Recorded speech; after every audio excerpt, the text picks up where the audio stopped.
Now we are starting with the dimensionality reduction. So the complexity of any classifier or regressor depends on the number of inputs. The number of inputs determines both the time and space complexity and the necessary number of training examples to train such classifier or regressor. So we discuss various methods for decreasing input dimensionality without losing accuracy. നമുക്കറിയാം inputs അനുസരിച്ചാണ് algorithm അനാലിസിസിൽ നിങ്ങൾ time complexity space complexity ഒക്കെ determine ചെയ്യുന്നത്. അതുപോലെ number of training ടപ്പിൾസും number of ഇൻപുട്സിനും depend ചെയ്യും. So if you decrease the number of input without losing accuracy, that is better. That is the use of dimensionality reduction techniques.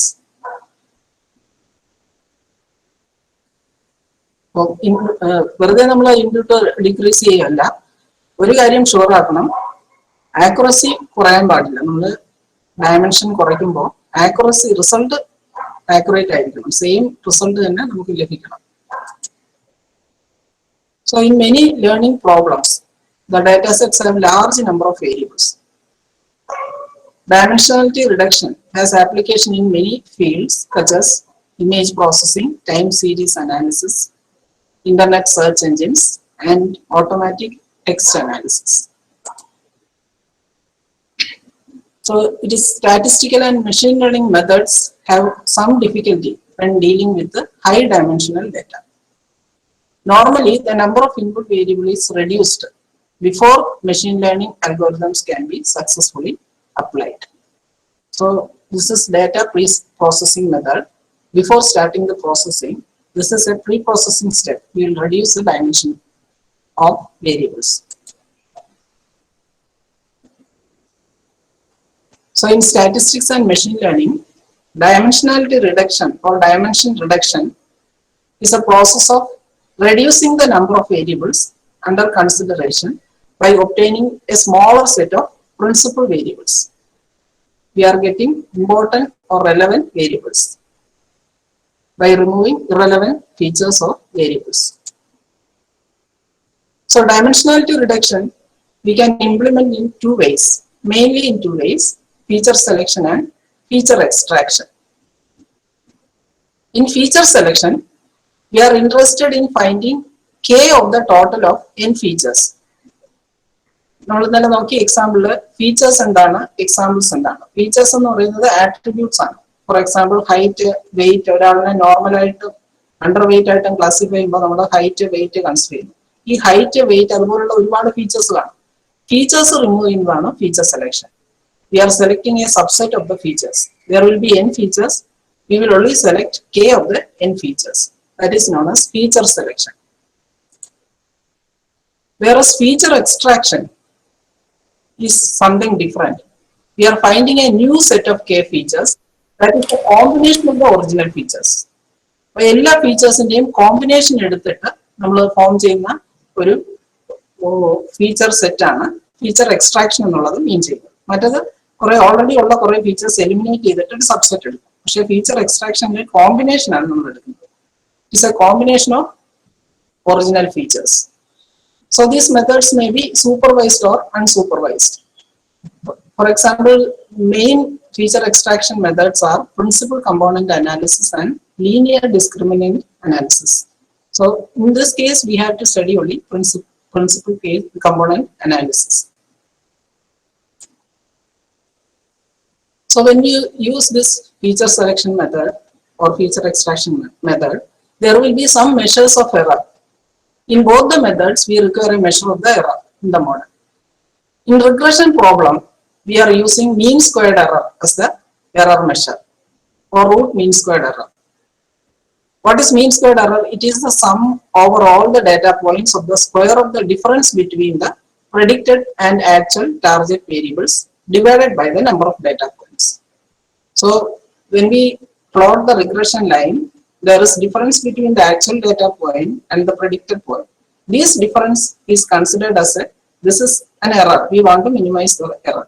So in the case of regression, we are reducing the error between the actual point and the predicted point. So we can see the formula for mean square error used in regression, which is 1 by n of I is equal to 1 to sigma n yi minus y cap the whole square, where yi is the observed values and y cap are the predicted values. So in classification problem, also we are using some error measures like misclassification rate, which is number of misclassified examples divided by total number of examples. So in classification problem, after creating the model, we will create test the tuple, how accurate it is. In that case, we can use misclassification rate as the error measure. So all the tuples will not be classified correctly. There will be misclassified tuples. So the misclassified examples divided by total number of examples gives misclassification rate, which is an error measure used in classification problem.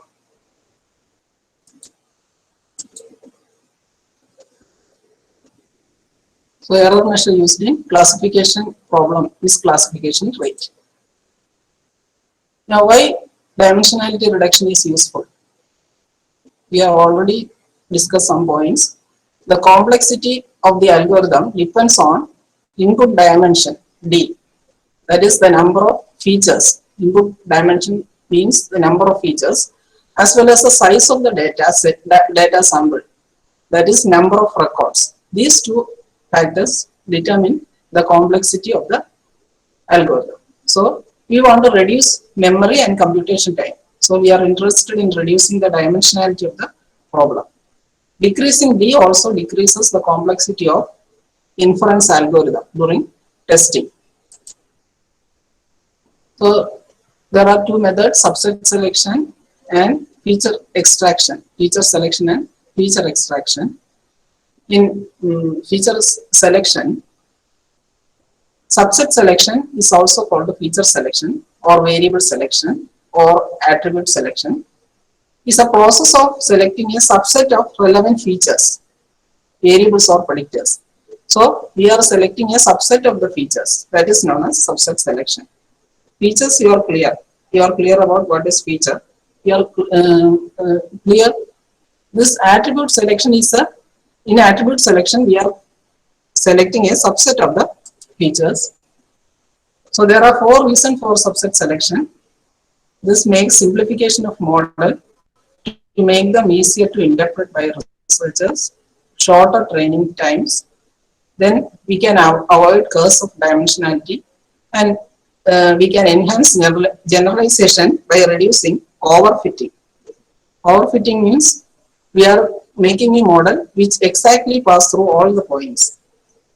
So that is not a good model. So this overfitting can be avoided when we reduce the dimension using subset selection.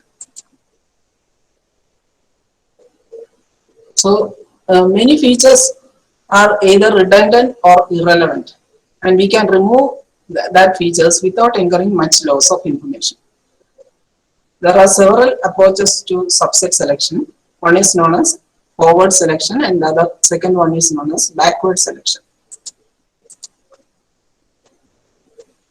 In forward selection, we start with no variables. So the initial set is empty.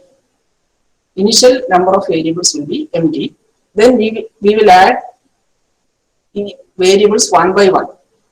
At each step we are adding one. So how we are adding? The variable that decreases the error the most, that will be added until any further addition does not decrease the error. So we start with the null set, then we add variables one by one so that the error is decreased. So we continue this until any further addition does not decrease the error. So there is a second method is backward selection. In backward selection, we start with a full set of attributes, and at each step we remove the worst attribute remaining in the set. So there are other methods also, combination of forward selection and backward selection, and you will study decision tree methods. In decision tree methods also we can eliminate some irrelevant attributes. Now we will come to one feature extraction method, that is principal component analysis. So it covers, there are a number of mathematical concepts associated with the principal component analysis. It covers standard deviation, covariance, eigenvectors, and eigenvalues. You will see all these one by one. So in feature extraction, we are taking a representative of the whole data.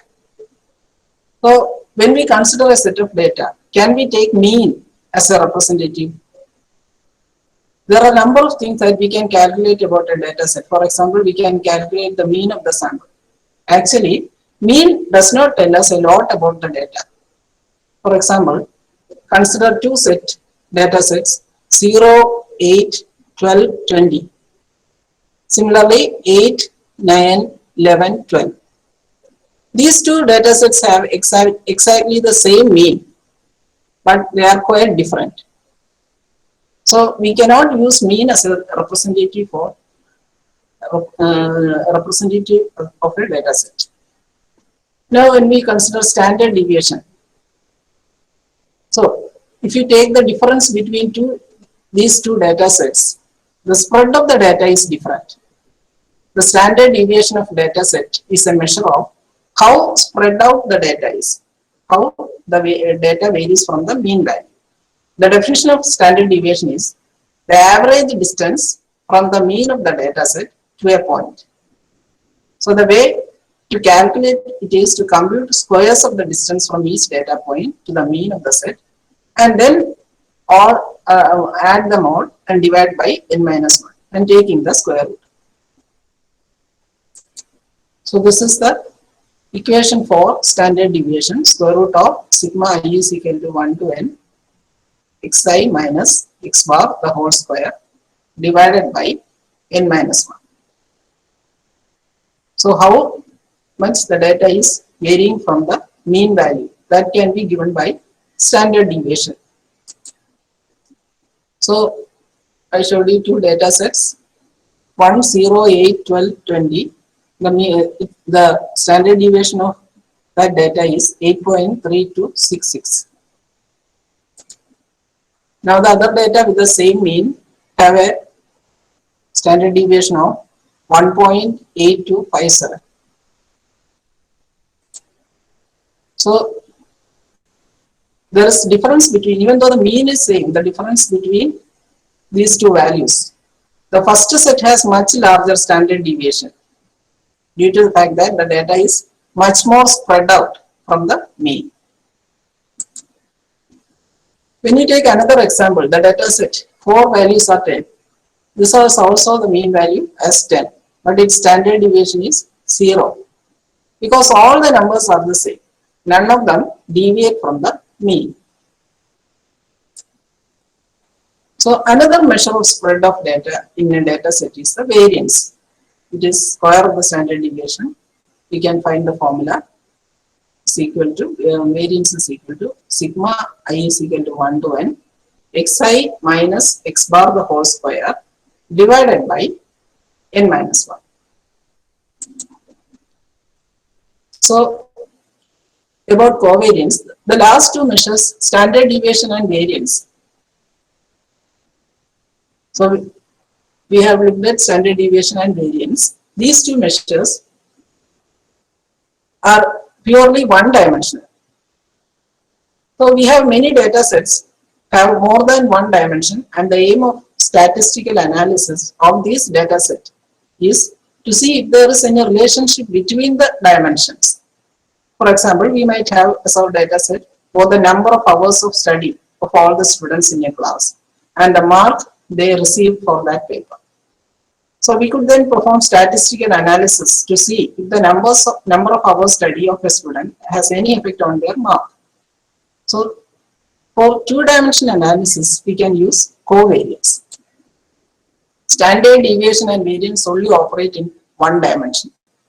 You could only calculate standard deviation for each dimension of the data set, independent of the other dimension. However, it is useful to have similar measure to find out how much the dimensions vary from the mean with respect to each other. So covariance is such a measure. So covariance is always measured between two dimensions. If you calculate the covariance between one dimension and itself, then you get the variance. So if you had a three-dimensional data set, x, y, and z, then you could measure the covariance between x and y dimension and the x and z dimension and the y and z dimension. Measuring the covariance between x and x, y and y, and z and z would give you the variance of the x, y, and z dimensions. So formula for covariance, variance and covariance, you can see variance is xi minus x bar the whole square, which we have written as xi minus x bar into xi minus x bar divided by n minus 1. So covariance is similar. We are using covariance between x and y, two different variables. So it is sigma I is equal to 1 to n xi minus x bar. Instead of xi minus x bar as the second term, here we are replacing it by yi minus y bar. So you can see that covariance and variance are similar. Only difference is that variance is between one variable and covariance is between two variables.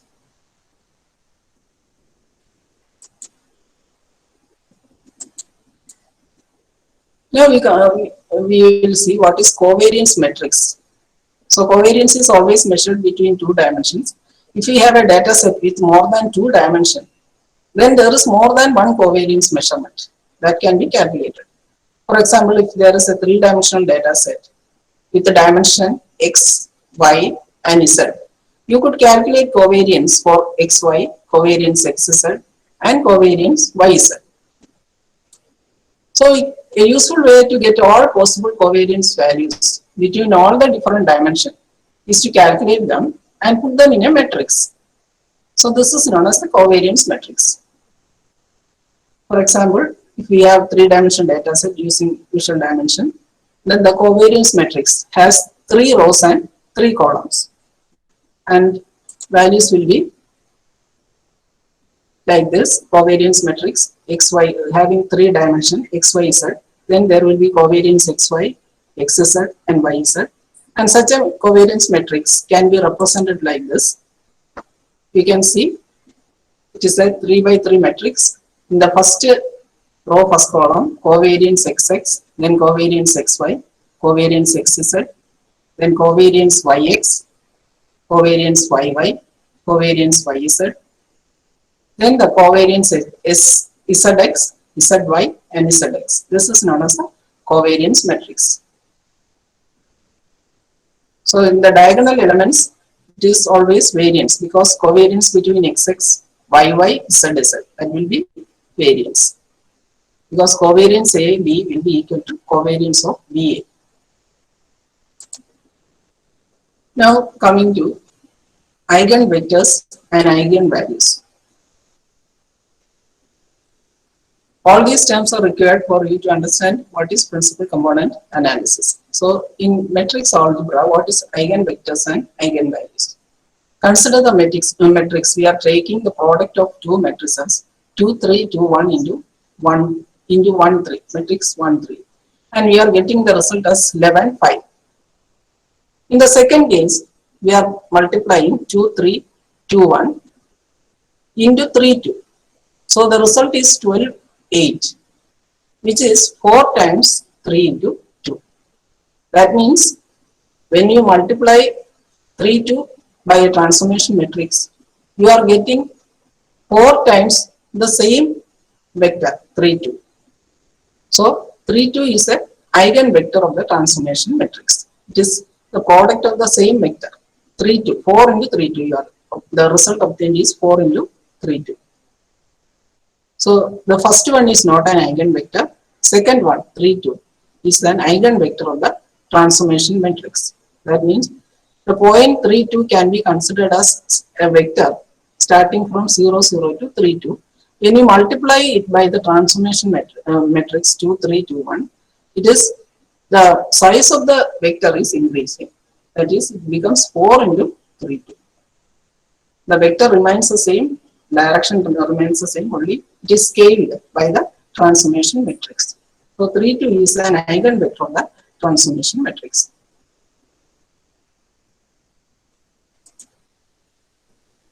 Now, another property of the eigenvector is that when you multiply 2, 3, 2, you are getting 6, 4.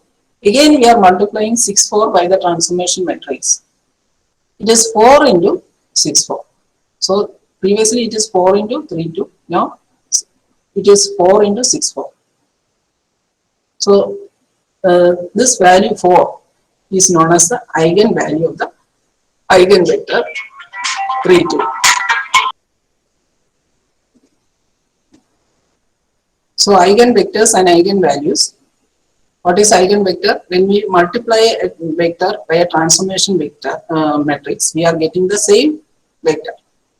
So, similarly, when we multiply it by a scalar 6, 4, again this 6, 4 is an eigenvector because when we multiply it, we are getting 4 into 6 times 6, 4.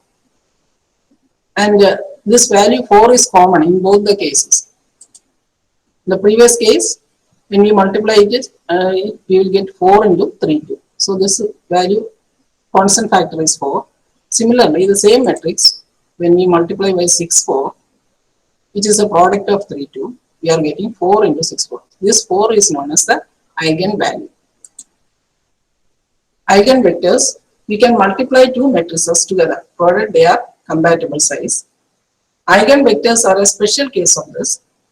So consider the two multiplication between matrix vector shown in figure.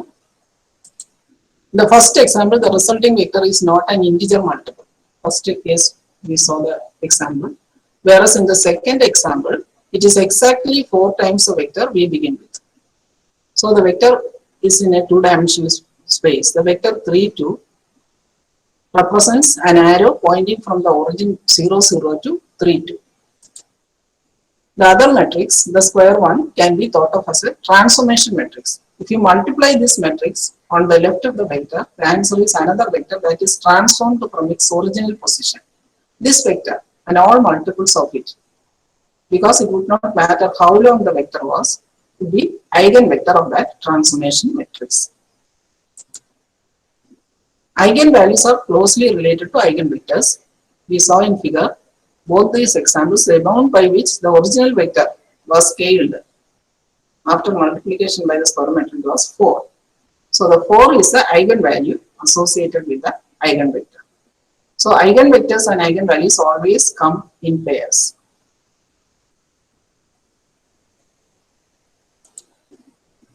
Now coming to principal component analysis. So principal component analysis is a statistical procedure that uses orthogonal transformation. Orthogonal means perpendicular. So to convert a set of observations of possibly correlated variables into a set of values of linearly uncorrelated variables called the principal components. Usually in the data set we are using for any classification or prediction, the data will contain correlated variables. The data will be related.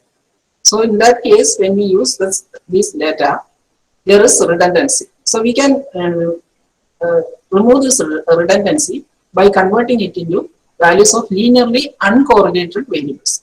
This is done in principal component analysis. The number of principal component is less than or equal to the number of original variables. So principal component analysis is a transformation. Transformation is defined in such a way that the first principal component has the largest possible variance that accounts for as much as of the variability in the data as possible.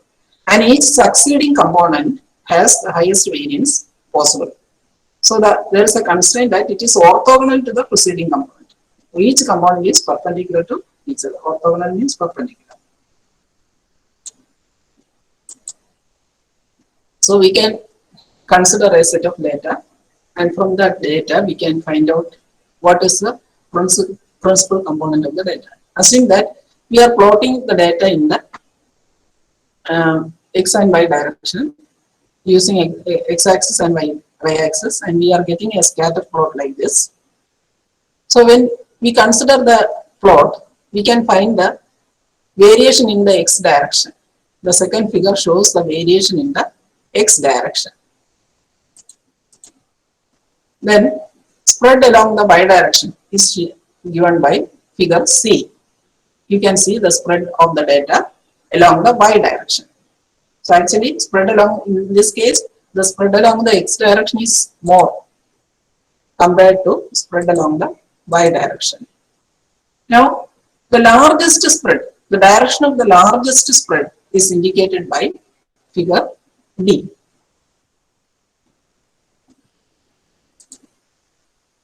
Now the direction of the largest spread is the direction of the first principal component.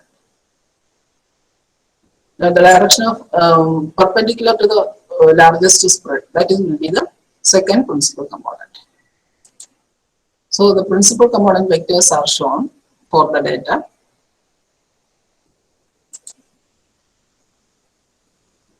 Now for a data set, how we will calculate the principal component? Assume that the data set is of the form features, there are n features, and example 1, example 2, example n. Suppose the data set is of this form. We are going to compute the principal component for this data set. First we have the data. Now we have to compute the mean of the variable. Mean you can calculate by adding all the variables and dividing by the number of variables. Then we can calculate the third step. We can calculate the covariance matrix. So covariance matrix, we have seen the formula for covariance matrix. How to calculate the covariance matrix? Covariance xi xj is equal to 1 by n minus 1 into x is equal to k is 1 to n xik minus xi bar into xjk minus xj bar. The formula for covariance is clear to you. So we will form a covariance matrix. The covariance matrix is represented by S, covariance x1, x1, covariance x1, x2, etc. So the covariance matrix can be formed from the data using this formula. Now in the fourth step, we have to calculate eigenvalues and eigenvectors of the covariance matrix. So to calculate eigenvalues, let S be the covariance matrix and I identity matrix having the same dimension.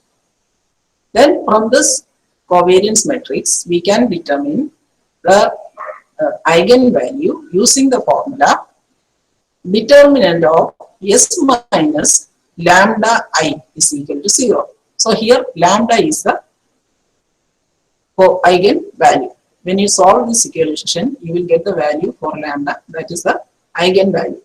Determinant of covariance matrix minus lambda I is equal to 0. When we solve this equation, we will get the covariance value. Now, from the covariance matrix eigenvalue, we can find out the eigenvector.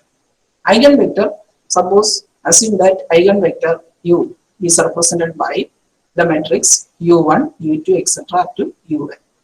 Then we can use the formula S minus lambda I into u is equal to 0. This is the formula for calculating the eigenvectors. So when we get the eigenvector, after solving that equation, you will get the eigenvector. Now, from the eigenvector, we will usually normalize the eigenvector. So if x is equal to x1, x2, xn is a matrix and we want to normalize it, then we will find out the length. Length can be calculated by square root of x1 square plus x2 square etc. up to xn square. Then that can be divided by x. Then that will give the unit vector. So similarly, we are finding out the unit vector corresponding to the eigenvector u by dividing it by u. So u divided by the length of u will give the unit vector or normalized eigenvector. Then we can derive the data set from the eigenvectors. You find the transpose of the eigenvectors and multiply it with the each value subtracted by mean value. So the metrics, data metrics x11, x12, all these values are, we are removing mean value from each of these values, x11 minus x1 bar, x12 minus x1 bar, x19 minus x1 bar. Then we multiply this matrix with f. F is the vector of eigenvector. F into x will give the new data matrix. That is the set of principal components. Now we can see an example. For example, we are going to find out the principal component of the data set.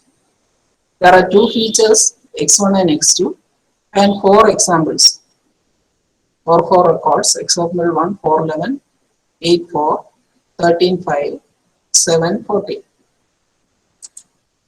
Now the mean value 1 by 4 into 4 plus 8 plus 13 plus 7 is equal to 8. X2 bar is equal to 1 by 4 into 11 plus 4 plus 5 plus 40, 8.5. Now we got the mean value of the data set. When we plot the data in the x-axis and y-axis, it is the scatter plot. It will be like this.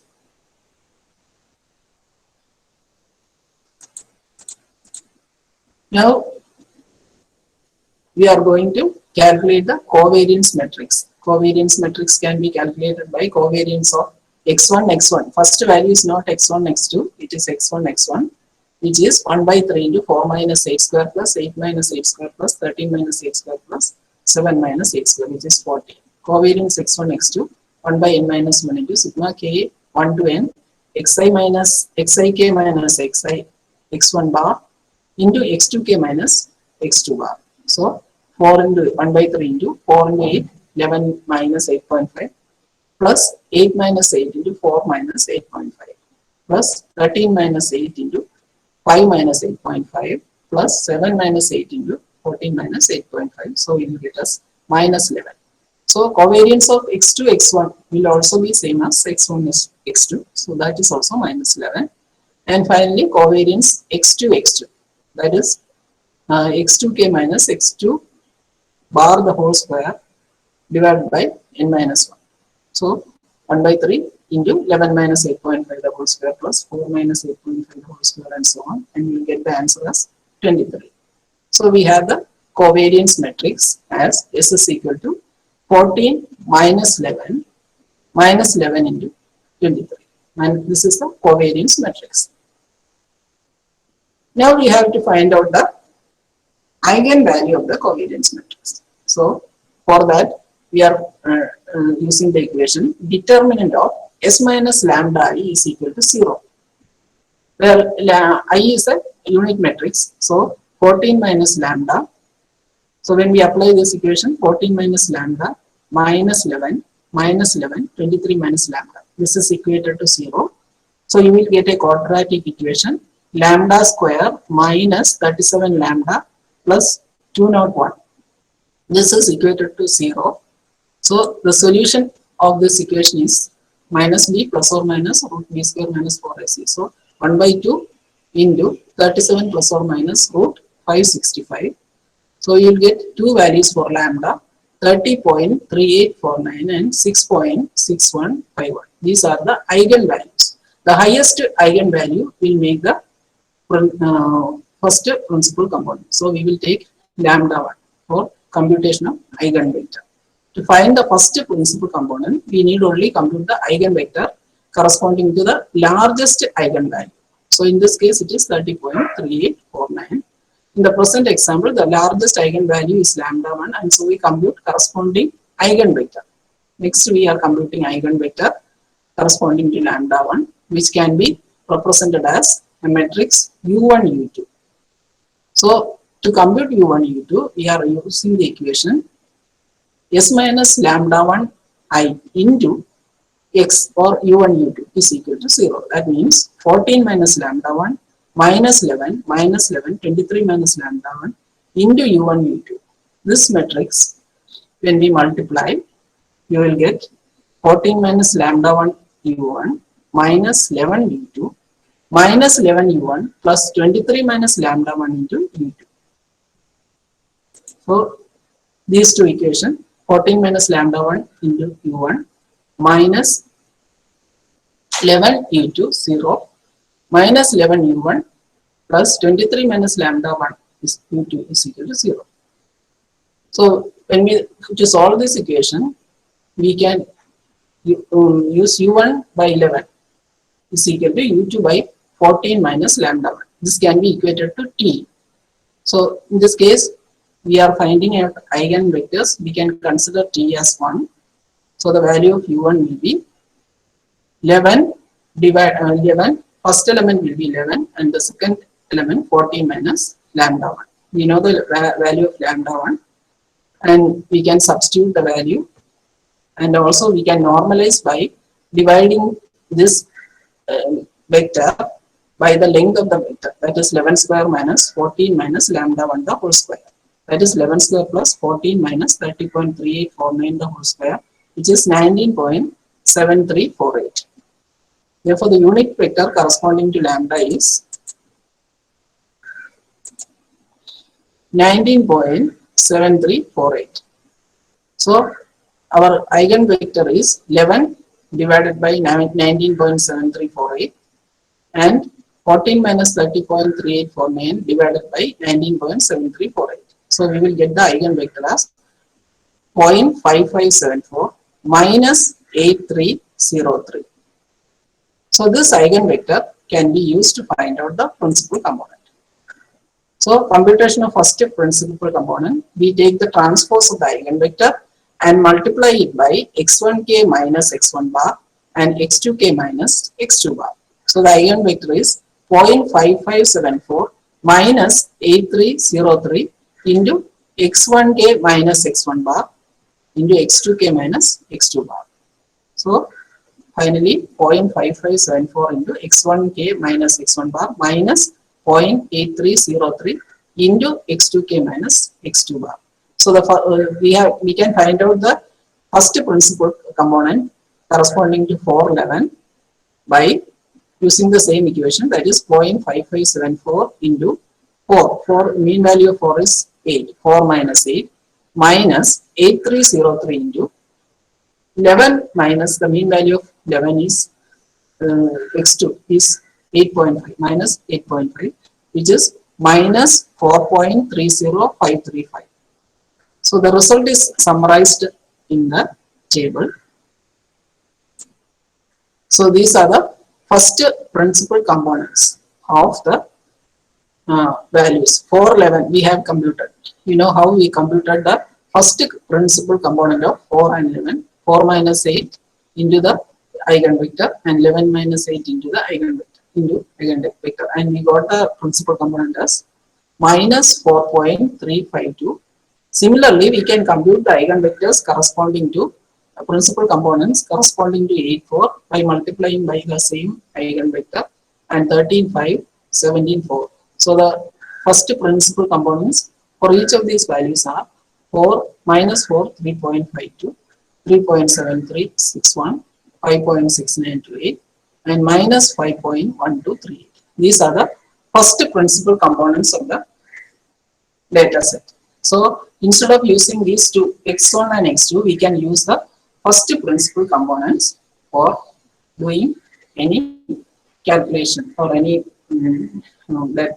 any statistical or any machine learning algorithm. Instead of this data, we are using the first principal component. This is how dimensionality is reduced in PCA. So in order to calculate the PCA, the various steps are: first you have to find out different steps are first we can find out the data, then compute the mean of the variables, then calculate the covariance matrix. From the covariance matrix, we can find out eigenvectors and eigenvalues. Based on the eigenvalue, using the equation determinant s minus lambda is equal to 0, that will give the eigenvalue corresponding to lambda. Then we can find out the eigenvectors from the equation s minus lambda I into u. U is the eigenvector.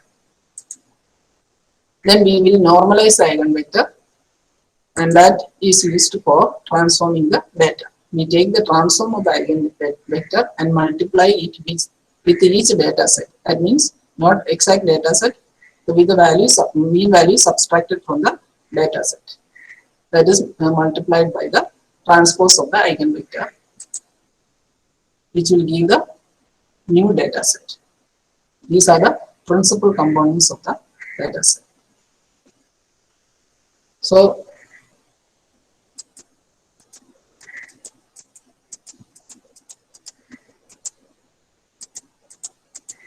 So in today's class, we discussed about dimensionality reduction techniques, mainly feature selection and feature extraction. In feature selection, we discussed the subset selection, where two methods are used, forward selection and backward selection. Actually, we can use the term backward elimination. In forward selection, we are selecting attributes one by one. In feature selection, we are removing attributes, irrelevant attributes. So, forward selection, we will start with an empty set and add attributes one by one by reducing the error. In backward selection, we start with the entire attributes and remove one by one. That is feature selection method. In feature extraction, we are finding a combination of the data. Actually, in the data set, there is correlation. There is a relation between elements. So this correlation is removed, and in PCA we are finding out independent components which are not correlated. So that will reduce the dimensionality of the data. So to find out the independent components, we have to find out the mean value. Then from that we have to find out the covariance matrix. From the covariance matrix, we have to calculate the eigenvector and the eigenvalues. For eigenvector calculation, we can use the formula s minus lambda is equal to 0. For eigenvalue calculation, we are using s minus lambda, determinant of s minus lambda is equal to 0. And for eigenvector calculation, we are multiplying s minus lambda I into the eigenvector. Product of these two will be equated to 0. Then we can find out each term. We can normalize this eigenvector. We can multiply the eigenvector with the data set. That means data set with the means subtracted, and you will get the principal components. This method is used in many fields for dimensionality reduction. So what is eigenvector, eigenvalue, all these are clear to you. If you have any doubt, now we can discuss.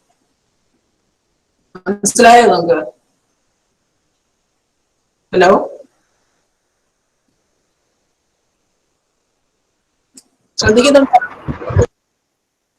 Dimensionality reduction PCA, principal component analysis clear ആയിട്ടുണ്ടോ?